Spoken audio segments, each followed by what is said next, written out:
Oi, eu sou o Paulo Felauer, eu sou jornalista de formação, também sou fotógrafo, artista visual, eu sou um dos fundadores do Coletivo Garapa e também sou pesquisador já há alguns anos. Desenvolvi recentemente uma pesquisa de mestrado a partir de uma curiosidade, né, de um interesse pela relação entre fotografia e palavra, principalmente pela presença da fotografia na literatura. E uma das coisas que me interessam nesse universo, nesse contato, né, é justamente pensar o limite entre essas duas linguagens, os limites, as fronteiras, mas principalmente para além do limite, né, de uma barreira, de uma linha que possa existir entre as duas linguagens, pensar justamente as porosidades, pensar em termos de possibilidades de contato entre essas duas linguagens.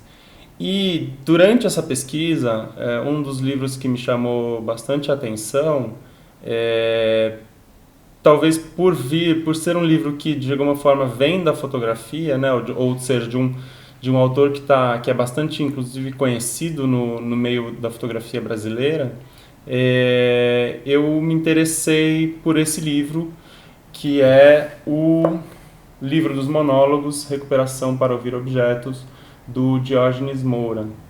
É, Justamente ele me chama a atenção porque ele está nessa zona porosa entre a imagem e o texto. Ele é um livro de um curador, né? O Diógenes é um curador de fotografia, um editor, uma pessoa que tem uma trajetória bastante longa na fotografia brasileira, como curador principalmente, e é também um escritor. Já tem alguns livros publicados. E o que me chamou mais atenção nesse livro, e é um dos pontos por onde eu gostaria de começar, é o fato de que a fotografia nele, ela entra como uma espécie de objeto, ou seja, ela entra dentro, né, como uma espécie de fotografia emoldurada dentro do universo particular do autor ou do narrador, né? Se a gente quiser deixar essa fronteira também entre autor e narrador meio mais difusa, né? É, então ele me chama a atenção por ser um livro que eu acho que ele é de difícil classificação, ele tem, ele é classificado, né, ele é catalogado, na ficha catalográfica dele diz ensaio e literatura brasileira, né, mas ele é um livro que está totalmente permeado pela fotografia, o que me faz aproximá-lo do universo do fotolivro e justamente dessa proposta que o IMS fez de falar sobre um fotolivro de cabeceira.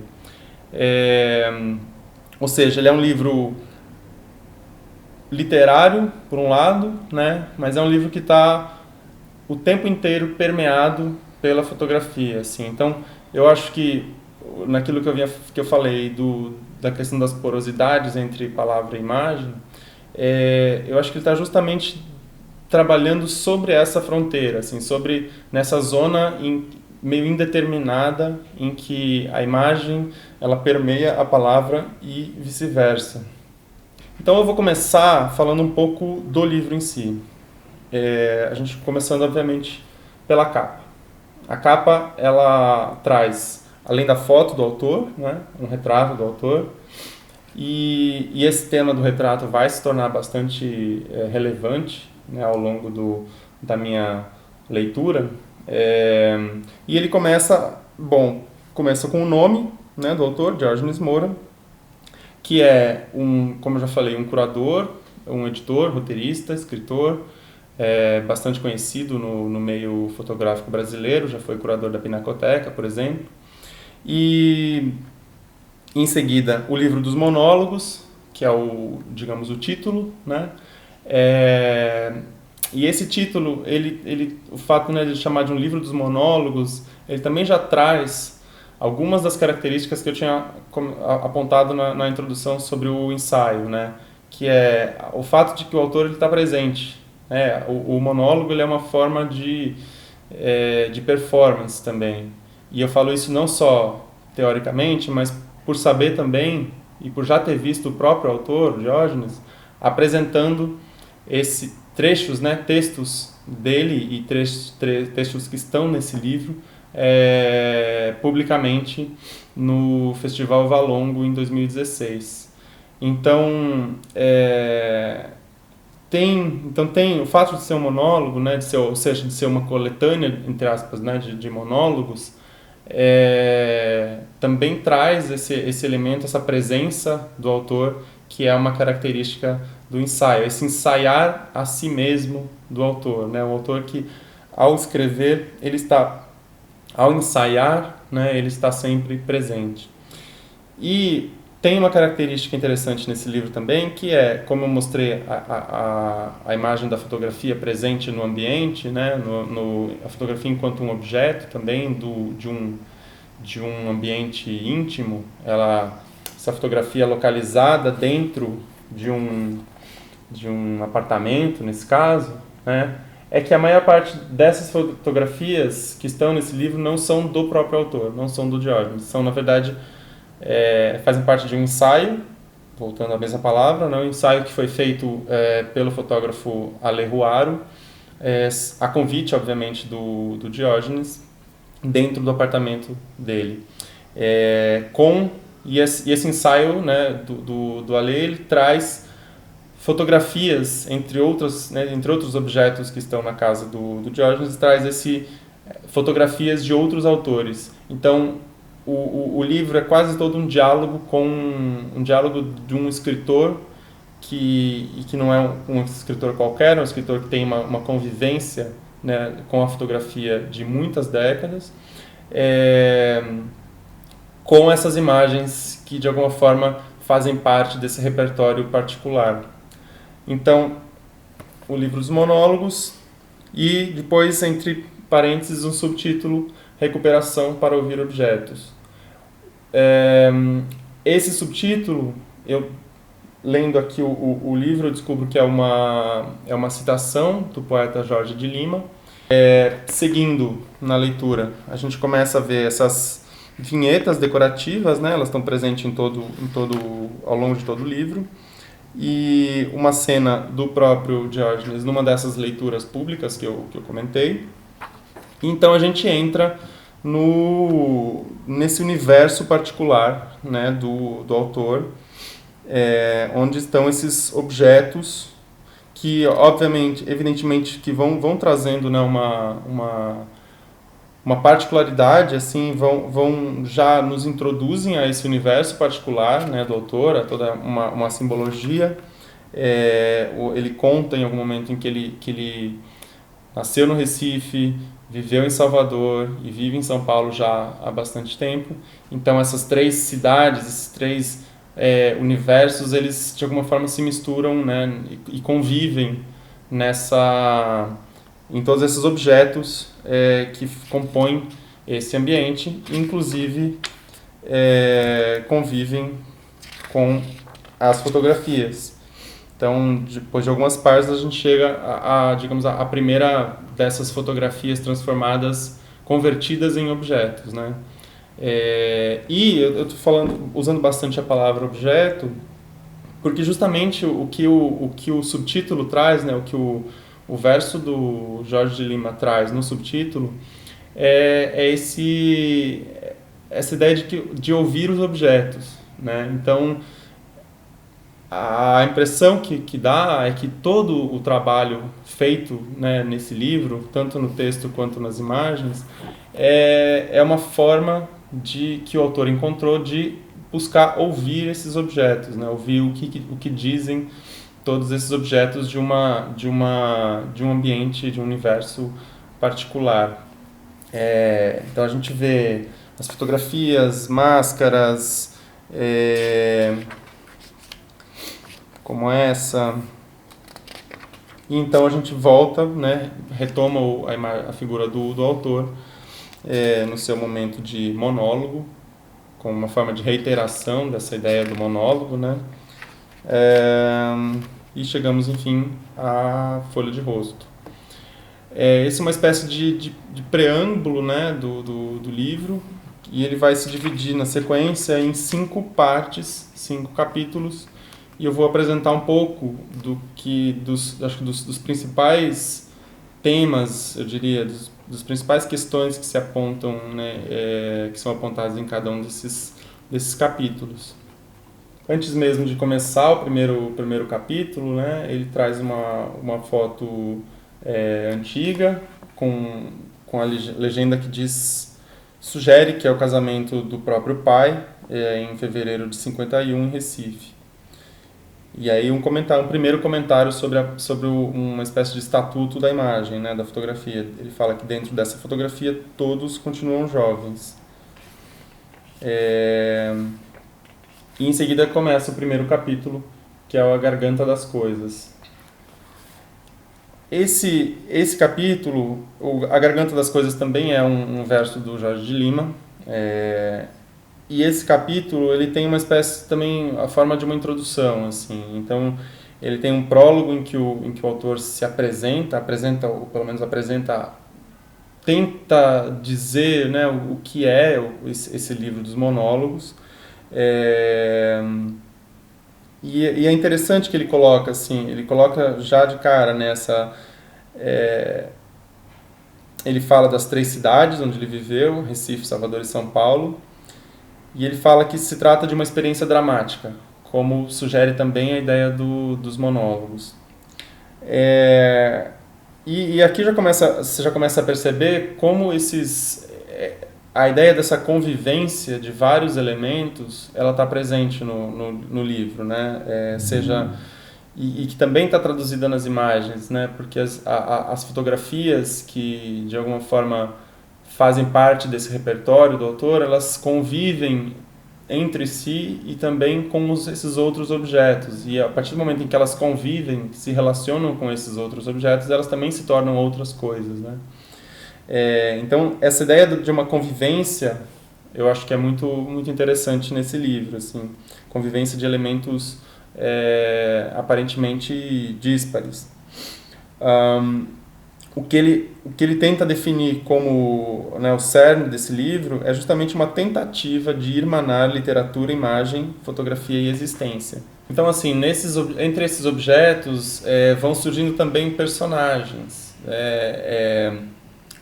São personagens como Renata Boneca, Marcela, Gilda, Marcelo, Aldemir Ribeiro Pontes. São personagens que muitas vezes eles não necessariamente estão nas fotografias, alguns estão e isso fica evidente, mas eles aparecem, eles vão e voltam, né, da narrativa,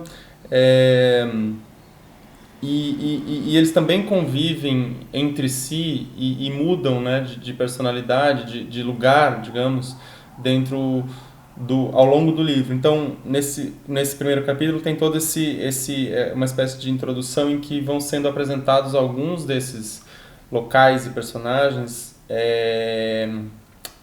e vão sendo apresentadas as principais questões, assim, e que são, na maioria das vezes, questões sobre a imagem, né, ou sobre a relação entre a palavra e a imagem. E é por isso que me interessa, por conta dele não só... dele trabalhar, né, como um ensaio, né, ele trabalhar a própria forma e o conteúdo, trabalhar esse tema, né, da relação entre palavra e imagem, tanto como conteúdo, né, numa discussão, em alguns momentos uma discussão que tangencia uma espécie de teoria, mas também muito, muito focado, muito calcado na experiência, assim. Então, tem, por exemplo, é um livro que ele se coloca como uma procura, né? A procura, eu estou citando aqui, a procura e uma resposta que nunca poderá ser encontrada. Todos os personagens estão um dentro do outro. Procura entendê-los entre vida e morte, entre público e privado, na janela das suas casas, numa notícia de jornal, na tela de um computador ou celular, nos gritos das ruas, na esquina mais próxima. Às vezes a palavra vence a imagem, outras a imagem silencia a palavra. Eu acho que nesse pequeno trecho assim, já tem um pouco de um resumo, né, de uma síntese do que é a proposta desse livro. Assim. É esse ouvir essas vozes, né, seja desses objetos ou desses personagens, não só esses que convivem ali, né, digamos, presencialmente nesse ambiente particular do autor, mas também esses personagens que acompanham o autor ao longo, né, da sua história. E essa questão, evidentemente, da palavra e da imagem, que eu acho que coloca, né, justamente essa relação muitas vezes tensa e ao mesmo tempo justamente por conta dessa tensão é uma relação profícua de imagem entre imagem e palavra, né? Uma relação, um contato que aponta para possibilidades, né? Para novas leituras. E isso é um pouco o que o autor faz ao recombinar esses personagens, esses elementos e essas imagens e transformando eles em outros, né? Então, esse primeiro momento, como eu falei, é uma apresentação do livro, né? Ele mesmo chama, o autor mesmo chama de uma síntese dele mesmo, né? E ele avança com uma imagem que o autor descreve como o chão da sala da casa onde vivi minha infância, no bairro do Tegipió, em Recife, Pernambuco. Na TV passava um programa da Jovem Guarda. No quintal havia um pé de abil. Passou o metrô, metade da casa sumiu. Voltei 45 anos depois. No chão da casa está escrito: És tu. Que é justamente essa imagem, né? E na sequência vem mais outras imagens desse ensaio feito no próprio apartamento. E aqui, conforme você vai lendo, né, quem conhece alguma coisa da fotografia brasileira já vai percebendo também algumas fotografias bastante conhecidas, como essas imagens do André Cipriano e o Pierre Verger aqui, entre outras. Na sequência, o autor passa a ser um pouco mais literário. O capítulo 2 ele tem o nome de O Furto no Apartamento 44. Apesar de ter nesse título referência a um evento, a um acontecimento que realmente vai ser relatado mais para frente, ele mantém uma discussão sobre sobre a imagem, né, e sobre a visibilidade. Ele começa com uma imagem que vai ser bastante reiterada ao longo do livro, que é a imagem do pai. Ele fala: meu pai João era cego. A última vez que o encontrei, ele pediu que eu levasse até a porta da sala para que pudesse ouvir o vento mais de perto. Depois me perguntou quantos passos seria preciso para chegar do outro lado da rua, o que havia entre um lado e outro e se o caminho teria curvas, porque ele precisaria inventar um percurso para as imagens descritas e outras que restavam na sua lembrança. Me parece quase uma descrição dele mesmo, né? Falando dessa invenção de um percurso para imagens descritas, que a gente percebe no próprio livro, né? Ao longo do livro, e outras que restavam na sua lembrança, e que muitas vezes são, inclusive, as mesmas, né, imagens que estão no livro, ou outras que não chegam a se mostrar, digamos, fisicamente, assim. E ele fala que a vida do pai passou a ser a ideia de uma imagem a partir da voz de outra pessoa. O que também dá para a gente pensar como uma espécie de resumo do próprio livro, né? Talvez não da voz de outra pessoa, mas da voz de outros objetos, de outros personagens que convivem nesse livro. Então, a partir dali, ele vai divagando um pouco sobre a possibilidade do retrato. Tem uma imagem que é um retrato do próprio autor, que está bem no cantinho da página, quase não aparece. E ele vai falar bastante sobre o momento em que ele fez esse retrato, né? O que o fotógrafo pergunta para ele: olhe para mim e faça de conta que você não está me vendo. E toda essa discussão sobre né, a fotografia e a visibilidade, o pai que não podia enxergar, né? E o que um retrato traz, né? Qual a autoridade de um fotógrafo no momento em que ele faz um retrato? Ele pergunta: o que meu rosto, o meu corpo, meus óculos com grau, as minhas palavras poderiam acrescentar ao meu retrato, já que o fotógrafo nunca pisou no chão da casa onde passei a infância, naquele arrabalde de Tegípio, em Recife. Então ele também vai questionando é, esses lugares da fotografia, né, e da imagem em sentido mais amplo, né? Enfim, conta a história, relata a história desse furto no apartamento 44, que a gente acredita que é um furto que ocorreu mesmo na casa dele. É, um furto no qual ele não estava presente, mas todos esses personagens, de alguma forma, são testemunhas, né? Todas essas fotografias, esses objetos, foram testemunhas desse furto. E mais uma vez vem a questão da visibilidade, né? Enquanto esses personagens todos testemunharam o furto, os homens que entraram no apartamento dele não viram nada daquilo, né? Não viram. Eles levaram um laptop, levaram uma garrafa de uísque quase terminada e levaram carregadores de celular e uma imagem do Buda cheia de moedas de R$ 1. É o que ele conta. Então, eles não viram. O autor chama esses seres, né, esses homens que entraram lá, de ocos e nulos, sem qualquer erotismo.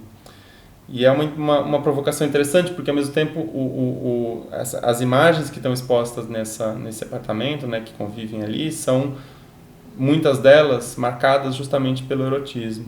Então, mais uma vez, coloca essa dualidade, né, entre esses personagens que ignoram, né, que só se interessam pelo que há de material, então ignoram toda a fotografia, e ao mesmo tempo os personagens que testemunham esse furto. E para concluir essa parte, ele coloca algumas imagens do circuito de TV interno, do circuito de segurança, que mostram os dois saindo do prédio. Então, concluindo, né, esse capítulo 2, o que eu acho que o George nos faz é justamente narrar o que os assaltantes, né, não viram. Ele cita algumas imagens, então cita os homens jogando dominó naquele mundo vermelho em alta velocidade dentro da fotografia, o ventilador espalhando calor e abandono lá no norte do país, onde a terra treme. Então ele menciona essas imagens, algumas delas estão presentes no livro, como eu falei, mas outras não necessariamente. Assim, na verdade, acaba remetendo a um repertório fotográfico, né, que o próprio autor tem e que alguns dos leitores vão ter também, né? Só que justamente ele narra isso, ele narra o que os assaltantes não viram, né? O que passou batido pelo olhar deles, assim. E ao narrar isso, ele faz com que a gente, o leitor, volte atrás, né, e passe a procurar, por exemplo, essas imagens. Então, eu volto e vou procurar alguns desses personagens nas fotografias que convivem aí nas paredes desse apartamento, né? E né, ao ler esse página depois de página, eu passo por essas imagens, eu acho que elas ficam um pouco como uma espécie de fantasma, né? E quando elas são narradas, isso desperta meu interesse, faz com que eu queira voltar e tentar encontrá-las, né? Tentar fazer uma espécie de jogo da memória ali dentro no ato da leitura. O capítulo 3 ele se chama Remédio para Sentimentos. E nele, eu acho que ele começa com um fragmento chamado Instruções de Uso, e já começa uma discussão que o autor coloca também, acho que sobre o estatuto da fotografia e esse estatuto hoje, né, num tempo de circulação massiva, né, de imagens, produção e circulação massiva de imagens. Então ele faz uma pergunta, né? Então, uma imagem retirada da cidade está pronta para criar parâmetros entre o que é imagem e ilusão, entre o que é imagem e desperdício, entre o que é imagem e permanência. E como num livro aberto, poderá se transformar a cada instante. Ou, mais adiante, no limite entre uma coisa e outra, algo que ainda não sabemos. O que vem a ser uma imagem superfície? Tem essas duas, entre aspas, duas imagens, né? Duas ideias que ele propõe. Uma delas é essa da imagem superfície e a outra são os pacotes de existência. Esses pacotes, né, essa figura deriva de uma série de fotografias, de imagens que o próprio autor, o Diógenes, cria e que eu tenho visto nas redes sociais, que são essas fotografias dessas pessoas em situação de rua, literalmente empacotadas, né, por cobertores, assim. O questionamento que o Diógenes faz é justamente sobre, né, o que são essas imagens, o que é o gesto dele mesmo, o que significa esse gesto dele ao fotografar o que ele chama desses pacotes existência. Essas são algumas das poucas fotografias que o próprio autor fez, né? Além disso, tem uma outra série aqui que também vai um pouco na linha dessa imagem do que sobra, digamos, né? Da sociedade reconhecida como tal, né? Então, seja do lixo, da pessoa em situação de rua, do louco, tudo isso que é visto como a margem, né? E ao mesmo tempo, o que eu acho que é interessante é porque ele coloca essas imagens que ele produz e que são imagens feitas com celular, ele mesmo fala que é com celular, que não tem uma qualidade muito boa, ele separa, né, é como se essas imagens não fossem fotografias, elas são, mas ao mesmo tempo, quando ele retrata essas pessoas, sem elas saberem, né, ele chama isso de pacotes existência. Eu vou ler um trechinho. Todos esses homens ou mulheres que estão guardados próximos aos nossos pés como um pacote têm nome e sobrenome, eles só não têm endereço. Todos eles podem ser um só. Todos eles estão diante de nós mesmos. Todos eles percebem quando passamos ao lado e muitas vezes em silêncio caminhamos em direção ao próximo pacote existência. Não porque somos monstros, mas apenas porque somos mortais. Então tem essa discussão sobre a dimensão, né, da imagem e o que ela e do que são essas pessoas fotografadas ali, né, retratadas ali. São pessoas que não aparecem, mas que, como ele diz, têm nome e sobrenome. Então, nesse terceiro capítulo, eu acho que justamente a questão do anonimato, ela vai ser importante, né, dessa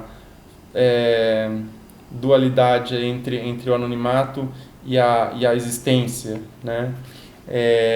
E é uma questão que vai aparecer, por exemplo, em personagens que vão surgir em trechos mais literários, digamos, que são como se fossem pequenos fragmentos ficcionais ou narrativos, né? Não necessariamente ficcionais, a gente não tem muito como ter certeza, né, de tudo, desses, se eles são ficcionais ou não, ou se são relatos verídicos, mas os próprios nomes de alguns desses personagens vão chamar a atenção, porque você tem, por exemplo, Carlinha do Laço, que é uma personagem que realmente existiu, Bidil Fenícia de Maio, Ranulfo Enteado dos Santos e Marineide Antológica de Barros e Silva. Principalmente esses dois últimos, assim, eu acho que tem uma questão interessante, que é o Ranulfo Enteado, né, e a Marineide Antológica, assim. que eu chamei de nomes, digamos, substantivos, assim, porque o próprio nome já traz um significado além, né, além de nomear a pessoa, né, um personagem, ele dá uma característica para esse personagem, ou talvez nomes adjetivos seria até melhor, né? É, mais uma vez, a Marineide ontológica, nesse caso, ela também está ela, digamos, aparece, é uma aparição, inclusive, fantasmagórica, né? É uma história de uma mulher que, vestida de branco, aparece caminhando em cima do minhocão. É, então fica essa questão do anonimato, né, e de como... E eu acho que isso é interessante pensar justamente quando a gente fala das categorias, né, e das fronteiras, da porosidade entre imagem e palavra, porque justamente a gente está trabalhando em cima de nomes, né, em cima de nomear de alguma forma categorizar, né, então quando esses personagens ganham nomes que eu chamei de adjetivos, né, eles também se colocam, né, são colocados em um outro status, né, em um status também, digamos, fronteiriço, né.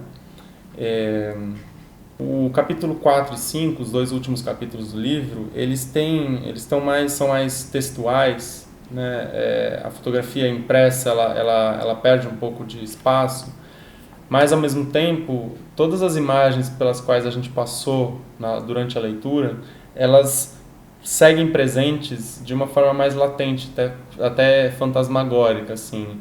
E é interessante perceber que a cada reaparição, né, dessas imagens, elas são outras, elas se transformam. Um pouco na mesma linha do que eu li antes, né, falando sobre a fotografia como uma espécie de duplicação do personagem. O quinto capítulo se chama Não Danifique os Sinais, que remete a uma frase que estava na tela do laptop que foi furtado, né, no evento que foi narrado antes. E aqui também é um capítulo mais textual e ele traz algumas personagens que são praticamente todas são ou travestis ou transexuais. São inclusive personagens que tiveram uma relevância, né, principalmente na cena paulistana, como Andréa de Maio, Cláudia Wonder. Mas me chama a atenção, mais uma vez, que são, né, personagens que têm a mesma... que lidam, né, lidaram principalmente com essa dualidade do próprio nome, assim, né? Andréa de Maio foi inicialmente enterrada só com o nome de nascimento, né? Então, de registro. A Cláudia Wonder também tem um outro nome masculino.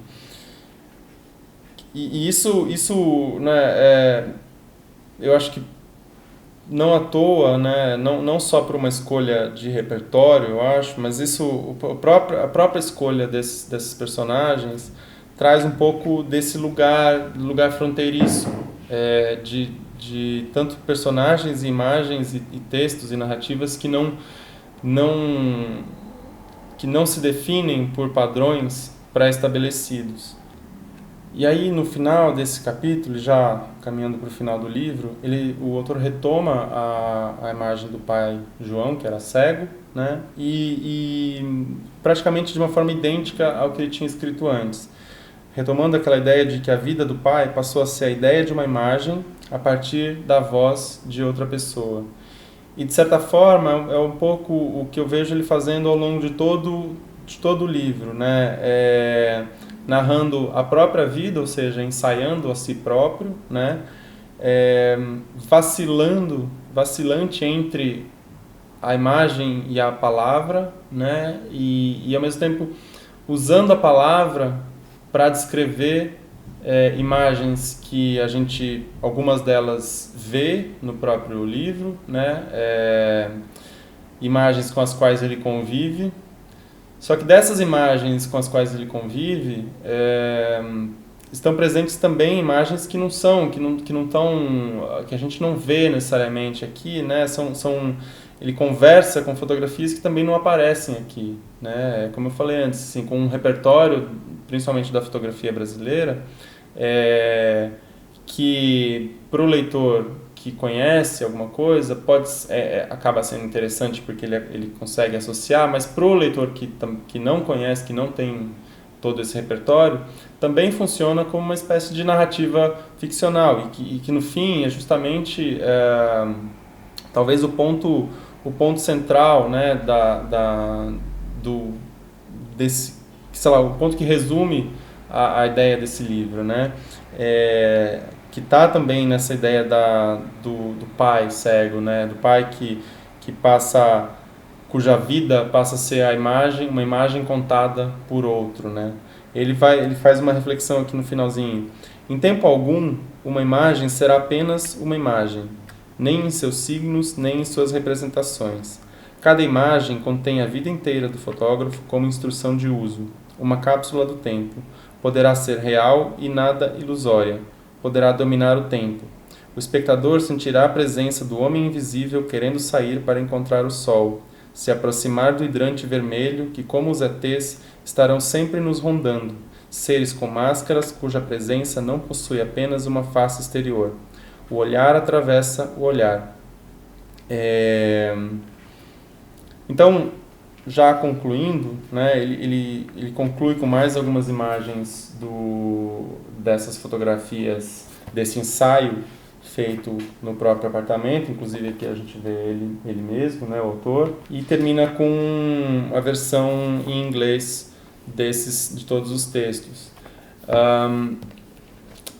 E para concluir a minha leitura, eu acho que eu gostaria de retomar um ponto, né, que eu li lá no comecinho, que é a ideia de que eu tenho busco ao ler um romance, ao ler uma obra literária, eu tenho a impressão de que em todo momento o autor deixa, em cada livro, o autor deixa ali uma frase que de alguma forma sintetiza o trabalho, né? O livro inteiro. Nesse caso, eu vejo um pouco essa síntese naquela frase que ele fala que às vezes a palavra vence a imagem e em outras a imagem silencia a palavra, né? É justamente nesse lugar de tensão entre a palavra e a imagem, entre uma categoria ou outra, entre o ensaio e o fotolivro, vacilando entre essas linguagens, eu acho que esse livro ele se coloca assim, ao mesmo tempo ele propõe reflexões, né, sobre a imagem, sobre a fotografia brasileira ou sobre o que é fotografar o Brasil hoje, né, e ao mesmo tempo aponta para possibilidades, né, aponta para algo que brota, que vai brotar justamente desse contato, né, que vai brotar desse ensaio. E como o próprio autor diz, não tem em nenhum momento essa resposta ela é alcançada ou é alcançável.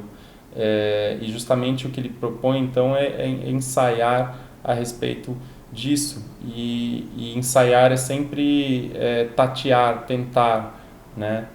Então, por isso que eu acho que é um livro bem interessante, justamente por ele não conseguir se encaixar numa definição muito estanque. E ao não se encaixar, ele justamente propõe a expansão, né,